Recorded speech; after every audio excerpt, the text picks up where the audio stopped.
Bonjour tout le monde, j'espère que vous allez bien. Aujourd'hui, je vais te raconter une histoire qui m'est arrivée l'année dernière, plus ou moins à la même période que maintenant. Je rentrais du travail, j'ouvre la porte et sur la table, je trouve un bloc-notes avec écrit par-dessus « This is for you, mon amour ». Et juste en dessous de ce petit mot, il y avait une carte, comme une carte de crédit. Cette carte-ci. C'était un cadeau de Martha. Martha, c'est mon ex-petite copine. Elle m'avait déjà parlé de cette carte il y a quelques semaines. J'avais compris qu'il fallait faire quelque chose de bien pour une personne et ensuite lui donner la carte. Et qu'à son tour, cette carte devait faire quelque chose de bien pour une autre personne.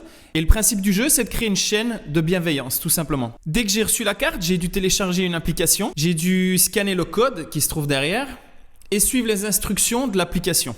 J'ai été surpris car avant de faire quelque chose pour quelqu'un, l'application te demande d'accomplir une mission. Et cette mission, elle était pour moi. L'application m'a posé 2 questions.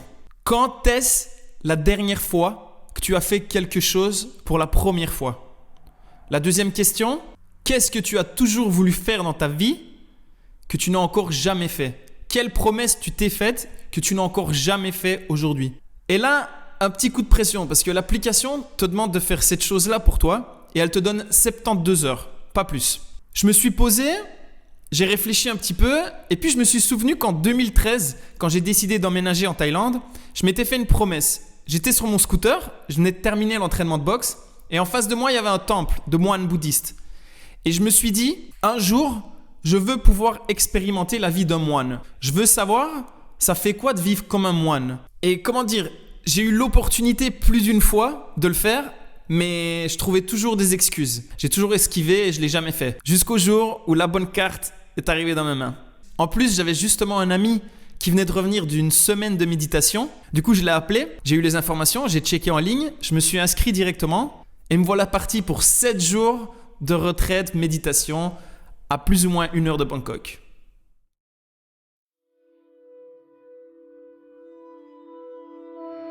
Dès mon arrivée au temple, après avoir reçu mes tenues, mon matelas et mon coussin, notre guide nous a partagé nos 8 principes bouddhistes à respecter de notre mieux durant notre retraite. Ils sont les suivants. J'essaye d'éviter de tuer des êtres vivants. J'essaye d'éviter de voler ou de prendre des choses sans demander. J'essaye d'éviter d'avoir des contacts sexuels. J'essaye d'éviter de dire des mensonges ou d'avoir un discours dur. J'essaye d'éviter de boire de l'alcool ou de prendre des substances qui conduisent à la négligence.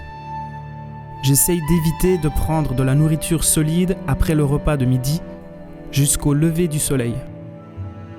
J'essaye d'éviter d'écouter de la musique, de regarder des divertissements, de porter des bijoux, des parures, d'utiliser des cosmétiques ou parfums. J'essaye d'éviter de dormir sur un lit haut et luxueux.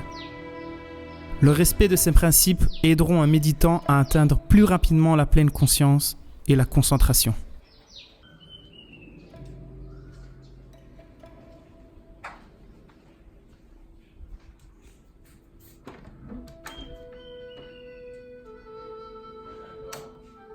Ça, c'est où j'allais dormir durant 7 jours.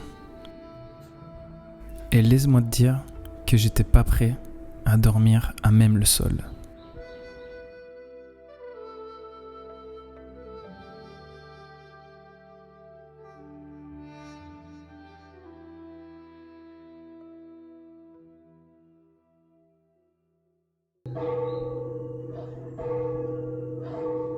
Tous les matins, dès 4 heures, nous devions nous présenter au petit temple pour les chants du matin, qui duraient plus ou moins 30 minutes. Et ensuite, on terminait avec 30 minutes de méditation. Une fois le culte matinal terminé, nous avions 2 possibilités.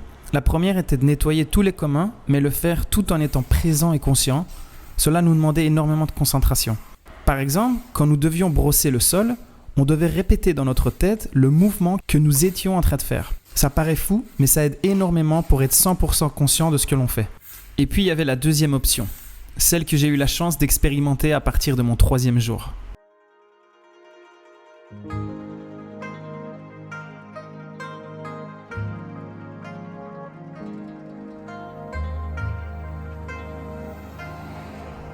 Chaque matin, C'est la tournée des offrandes des moines, un rituel qui existe partout en Thaïlande. C'est dès l'aube que la tournée commence, en général entre 5 et 6h30. Nous passons dans les rues autour du temple et les fidèles nous attendent pour nous remettre leur offrande. À savoir que la préparation du riz commence le soir. D'abord, ils retirent les impuretés et ils le rincent. Et ensuite, ils le laissent tremper toute la nuit pour le faire cuire à la vapeur au petit matin avant le lever du soleil. Il sera ensuite distribué encore chaud. Mon travail n'était pas bien compliqué. Je devais simplement suivre le moine, récolter les offrandes déposées sur son bol et les mettre dans le chariot. Pour moi, ça a été une expérience magnifique qui m'a rendu très ému. Voir ces gens se réveiller si tôt pour nous donner à manger en échange d'une prière, d'une bénédiction. Des fidèles remplis de foi et d'amour. Je n'ai pu retenir mes larmes quand j'ai vu cette dame qui ressemblait tellement à ma grand-mère sortir de chez elle avec des œufs à la main, un petit sachet en plastique avec du riz à l'intérieur et 2 petits berlingots d'eau. Elle m'a regardé avec tellement d'amour et de douceur. Une fois notre tournée terminée, nous rentrions au temple pour se réunir et assembler toute la nourriture. Le soleil enfin levé, nous étions prêts pour pouvoir prendre notre petit déjeuner.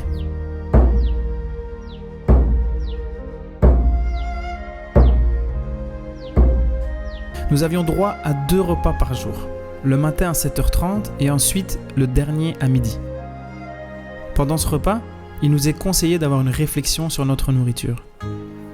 Il y a quelque chose de très spécial et de sacré dans le fait d'offrir de la nourriture, de la recevoir, de manger ensemble, de chanter avant et après le repas. Nous devons apprendre à accepter et à manger tout ce qui apparaît sur la table.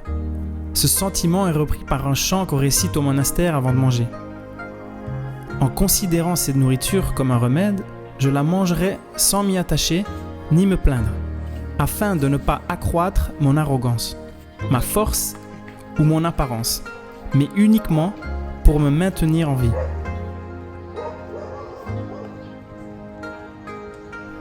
Juste après notre petit déjeuner, nous nous dirigeons vers le jardin pour entamer la méditation en marchant, pendant plus ou moins 1 heure. Ça, c'est Brigitte. C'est notre guide, ou plutôt notre professeur. C'est une femme d'une 40aine d'années, originaire d'Autriche. C'est une femme sensible, marrante, calme et enthousiaste. Elle est nonne depuis plus de 20 ans. C'est la seule femme du monastère. La méditation en marchant consiste à noter chaque pas. Droite lorsque la jambe droite se lève et se pose, puis gauche lorsque la jambe gauche se lève et se pose. Votre mental doit être concentré et noté, observer, contempler le mouvement du corps. Il ne s'agit pas de se balader le nez en l'air, mais de poser son regard à 5-6 mètres devant soi, sans se distraire de ce que l'on voit. Cela semble très simple. Cet exercice énergisant de 30 à 40 minutes est à pratiquer avant la méditation assise.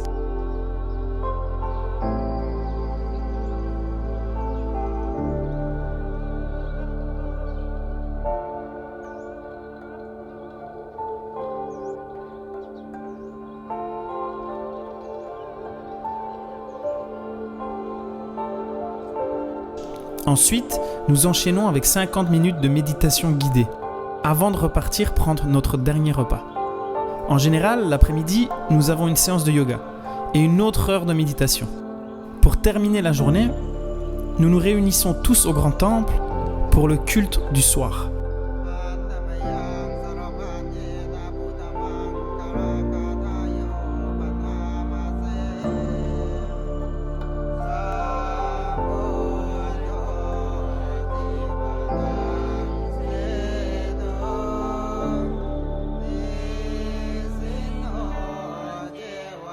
Dans ce temple, les yeux fermés en train de méditer, j'ai pu ressentir les vibrations des chants des moines dans tout mon corps. Comme si je ne faisais qu'un avec la musique. Je ne sais pas si mes mots sont compréhensibles, mais au final, je pense juste que c'est une chose à vivre et à expérimenter. Ma retraite n'a pas été facile. J'ai eu beaucoup de mal les 2 premiers jours, jusqu'à ce que je comprenne de lâcher prise et de profiter de chaque petite chose autour de moi. Arrêter de juger et de me plaindre et plutôt contempler et profiter de ces moments pour ralentir, pour prendre mon temps. Je sais pas si je vous ai dit, mais on était conseillé à ne pas prendre la parole. On avait le droit à prendre la parole juste les moments le soir, comme ça, avec Brigitte, lui poser nos questions et elle nous guidait du mieux qu'elle le pouvait. On finissait notre soirée avec une méditation guidée avant d'aller dormir. Et puis, on recommençait. Merci Martha, merci The Good Card, merci Brigitte, parce que encore une fois, j'ai vécu une histoire de ouf.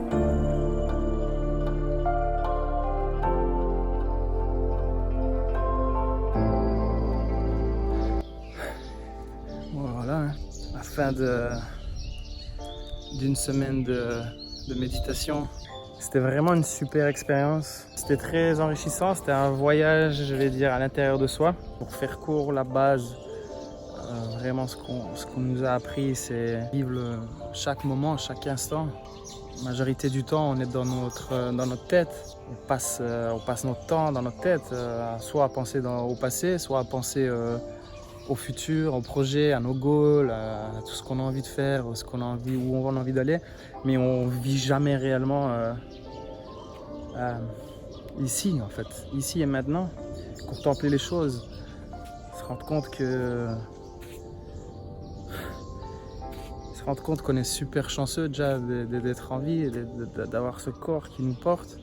Et voilà, c'est simplement ça, hein. C'est juste se rendre compte, être présent, être conscient, comme dirait mon pote Jean-Claude Van Damme, être conscient, being aware, être conscient de ce que tu fais, de ce que tu es, à quoi tu penses. C'est pouvoir prendre du recul sur toi-même. Quand tu as ces moments où tu es réellement connecté, c'est comme si on allumait un interrupteur en fait. C'est comme si tu étais dans le noir et puis on allume la lumière et puis tu vois, tu te rends compte de ce qui se passe autour de toi, tu te rends compte, j'ai dormi dans une cabane en bois au sol les premiers jours, je me disais mais qu'est-ce que je fous ici, qu'est-ce que c'est que ça, c'est pas possible, tu vois, pourquoi je fais ça? Et puis au final j'en avais plus rien à foutre quoi, je m'en foutais quoi, ça comptait vraiment peu, c'était pas réellement un problème au final, c'était pas vraiment un problème, je pourrais encore dormir ici plusieurs nuits et j'en mourrais pas et je serais pas moins heureux.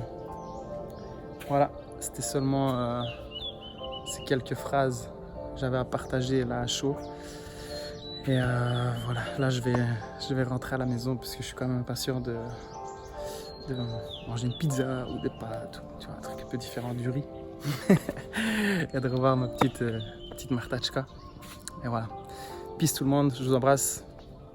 Ciao ciao.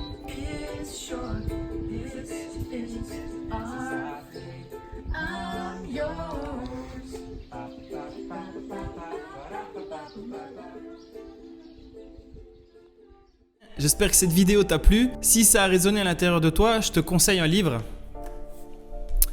Le pouvoir du moment présent d'Eckhart Tolle. Un livre très puissant, c'est un guide spirituel très puissant. Vraiment, j'ai adoré ce livre, il m'a fait un bien de ouf. Deuxième chose, la carte de Good Card, je mets le lien en description comme le livre. C'est un super cadeau à faire, vraiment. Si tu veux faire un cadeau, ça se vend, tu peux acheter la pièce ou tu peux acheter une boîte avec 10 cartes dedans, je pense. C'est pas cher, c'est génial. Et puis ce qui est cool, c'est que tu peux voir tes cartes via l'application où elles se trouvent et combien de personnes ont participé et qu'est-ce qu'ils ont fait comme mission pour eux, etc. Voilà, super cadeau, je te le recommande vraiment. Voilà, j'espère que tu as kiffé cette vidéo. Je te souhaite une joyeuse Pâques. Prends bien soin de toi et on se voit la semaine prochaine. Peace.